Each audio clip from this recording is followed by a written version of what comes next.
आकर्षण के नियम, लॉ ऑफ अट्रैक्शन। इसके बारे में आजकल के बहुत से साइंटिस्ट डिफाइन करते हैं, लेकिन ये आकर्षण के नियम प्राचीन समय से चलता आ रहा है। प्राचीन समय में बहुत से आध्यात्मिक लोग और आध्यात्मिक गुरु इसका विस्तार किए हैं। लॉ ऑफ अट्रैक्शन को अगर हम अच्छे से समझ जाएंगे तो हम अपने लाइफ में बहुत से असंभव होने वाली घटना को, बहुत से ऐसे असंभव लक्ष्य को आसानी से पा सकते हैं। इसीलिए इसे समझना बहुत जरूरी है कि आकर्षण के नियम को हम अपने लाइफ में कैसे उपयोग करें। आइए इसे समझते हैं एक छोटी सी प्राचीन कहानी से। एक गुरु का एक शिष्य आकर्षण के नियम को जानने के लिए बहुत परेशान था। उन्होंने अपने गुरु से पूछा, गुरुजी, ये आकर्षण के नियम वास्तव में आखिर है क्या?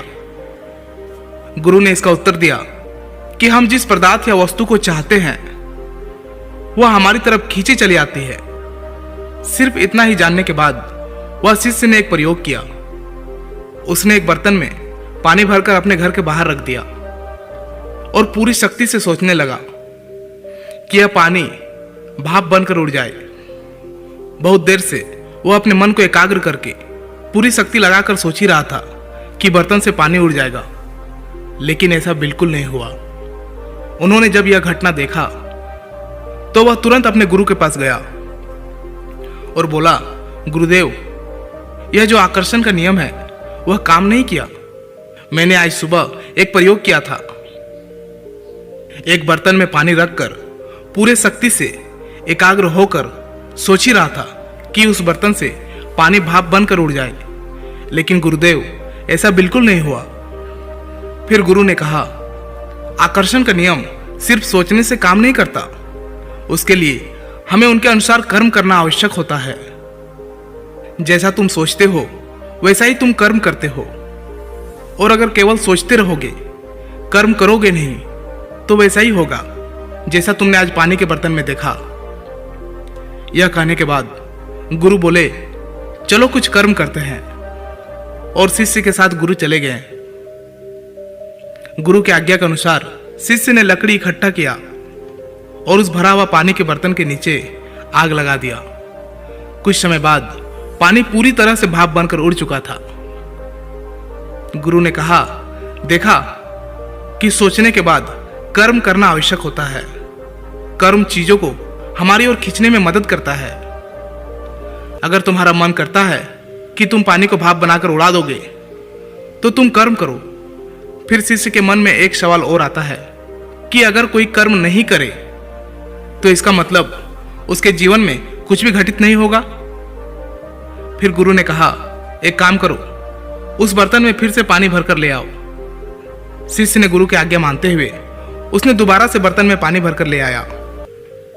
गुरु ने शिष्य को कहा, अब इस बर्तन को अपने घर के बाहर रख दो, और इस पानी के बारे में तुम कुछ भी मत सोचना, कुछ कर्म मत करना, देखो क्या होता है। और हां, एक बात का ध्यान रखना, इस पानी को जैसे कोई ना पिए, ना कोई इंसान, ना कोई पक्षी और ना कोई जानवर।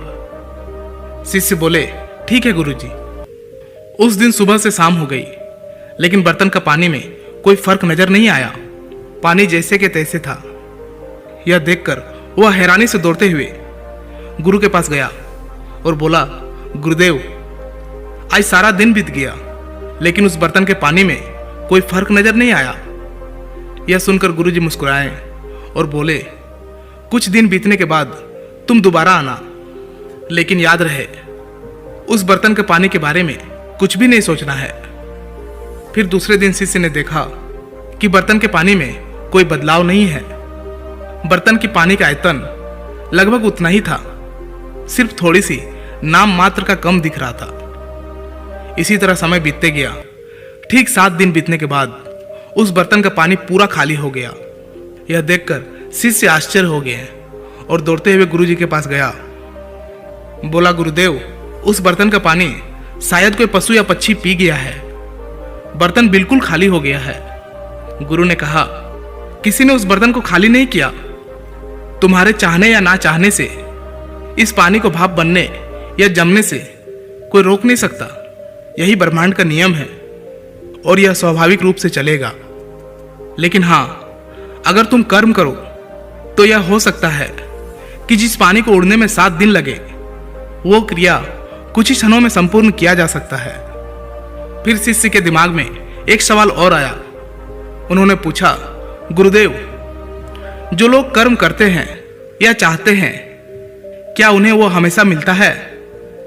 गुरु ने कहा, नहीं, हमेशा चाही गई चीज हमारे अनुसार नहीं मिलती। शिष्य ने कहा, आखिर ऐसा क्यों गुरुदेव? हम जो चाहते हैं उस चीज को पाने के लिए हम कर्म भी करते हैं, फिर भी वो हमें क्यों नहीं मिलती? तो इससे आकर्षण का नियम झूठा साबित नहीं हो जाएगा? फिर गुरु ने कहा, नहीं, ऐसा नहीं है। हमारी सोच के प्रति समर्पण के कारण ऐसा होता है। अगर हमारी सोच पवित्र नहीं है, अगर हमारे विचार अच्छे नहीं हैं, तो कर्म करके भी हम उसे पा नहीं सकते जो हम चाहते हैं। फिर शिष्य ने कहा, गुरुदेव, मैं कुछ समझा नहीं। गुरु ने कहा, इस बर्तन पर दोबारा से पानी भरकर ले आओ। शिष्य के पानी लाने के बाद दोनों शिष्य और गुरु एक गुफा के पास चले गए। गुरु ने शिष्य से फिर कहा कि तुम्हें इस गुफा के अंदर जाना पड़ेगा। क्या अभी तुम्हें तुम्हारे सवालों का जवाब चाहिए? शिष्य बोले, हाँ गुरुजी। फिर गुरु ने कहा, तुम्हें इस गुफा में सीधे अंदर जाना है और उतना अंदर जाना है जब तक कि तुम्हें ठंड ना लगने लगे। गुफा के अंतिम छोर पर बहुत ठंड से यह पानी वहां जाकर जम जाएगा और वहां बर्फ बन जाएगा। क्या तुम्हें अभी भी अपने सवालों का जवाब चाहिए? शिष्य ने कहा, हाँ गुरुदेव। फिर गुरु बोले, याद रहे, तुम्हें इस गुफा से ठीक 2 दिन बाद वापस आना है। 2 दिन बाद यह पानी बर्फ में बदल जाएगा और तुम्हें इस बर्तन में जमा हुआ बर्फ को लेकर आना है। शिष्य गुरु की आज्ञा मानकर गुफा के अंदर चले गए। गुफा के अंदर जाते जाते उसे एक जगह ऐसा मिला जहां अत्यधिक ठंड थी, लेकिन वहां पानी नहीं था। शिष्य ने सोचा, क्यों ना यहीं पर बैठ जाए। 2 दिन में बर्तन का पानी आसानी से बर्फ बन जाएगा। गुफा का वातावरण ऐसा था कि उसे प्यास लग रही थी। कुछ देर बिताने के बाद उससे और रहा नहीं गया। उसने इधर उधर देखा, लेकिन कहीं भी उसे पानी नहीं मिला। फिर उसने सोचा, क्यों ना मैं थोड़ा सा पानी इसी बर्तन से ही पी लूं, और वैसे भी ये तो बर्फ बन जाएगा, तो इससे पानी का लेवल भी पता नहीं चलेगा। यह सोचकर वह उस बर्तन से थोड़ा पानी पी गया। प्यास इतनी लगी थी कि उसकी प्यास नहीं बुझी।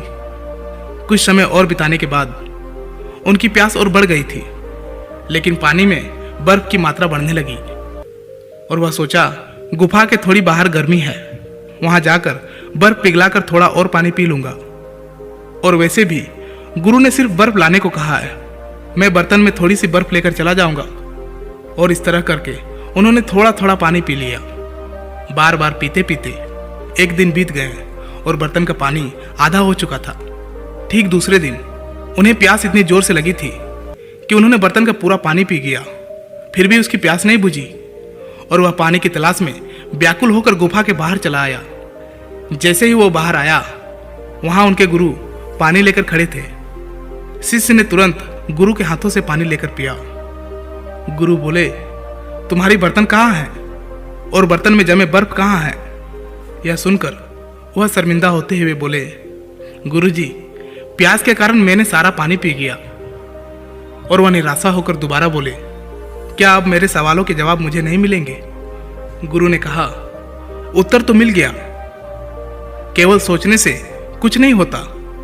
सोच पवित्र होनी चाहिए, संकल्प दृढ़ होना चाहिए, कर्म सही होना चाहिए, अंतिम पड़ाव तक जाने के लिए हिम्मत होनी चाहिए। इनमें से क्या था जो तुम्हारे पास था? शिष्य ने कहा, केवल सोच थी गुरुजी।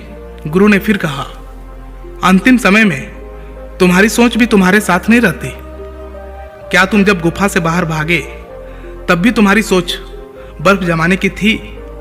तब शिष्य बोले, नहीं गुरुजी। गुरु बोले, जब कुछ भी सही नहीं था तो जो तुम चाहते हो वह तुम्हारी तरफ कैसे आकर्षित हो सकती है? फिर शिष्य उदास होकर बोले, मैं चाहता हूं कि मुझे बुद्धक प्राप्त हो जाए, मैं जागृत हो जाऊं। गुरु बोले, तुम एकदम सही जगह में हो। यह ब्रह्मांड तुम्हारा साथ दे रहा है। यह तुम्हें ऐसी स्थिति में लाकर खड़ा किया जिससे तुमने यह ठीक से सीख भी लिया। तुम्हारे आगे बढ़ने के राह में यह सीख तुम्हारी मदद करेगी। शिष्य ने कहा, गुरुजी, आज मैंने बहुत गहरी बात सीखी है। मुझे लगता है यह ब्रह्मांड मुझे इस राह को पाने में मेरी मदद कर रहा है। फिर शिष्य बोले, मुझे डर लगता है कि कहीं मैं अपने राह से भटक न जाऊं। गुरु ने कहा, शुरुआत ही अंत होती है। हमारी सोच हमारी शुरुआत होती है और शुरुआत में ही तुम्हें एक अच्छी सीख मिली है। हमारी सोच में मिलावट नहीं होनी चाहिए। इसके लिए कुछ भी करने से हमें अपने अंदर को, अपने भीतर को पढ़ लेना चाहिए कि हम जो सोच रहे हैं, क्या ये सोच तात्क्षणिक तो नहीं है? क्या ये सोच एक पल के लिए तो नहीं है? क्या हम उसी के लिए बने हैं? इसे जानना बहुत जरूरी है। केवल सोच लेने से कुछ नहीं होता। एक सोच आपके लिए रास्ता बनाती है तो दूसरी सोच उसी रास्ते को नष्ट भी कर सकती है। इसीलिए हमारे मन में दृढ़ता और स्थिरता बहुत जरूरी है। आपकी सोच चीजों को आपकी ओर आकर्षित कर सकती है। आपके कर्म उस चीज को पाने में आसान कर सकता है और आपका दृढ़ संकल्प और पवित्रता उस चीज को पाने के लिए आपको निरंतर बनाए रखता है। दोस्तों, आशा करता हूं कि आकर्षण के नियम यानी कि लॉ ऑफ अट्रैक्शन आप बिल्कुल अच्छे तरीके से समझ चुके होंगे।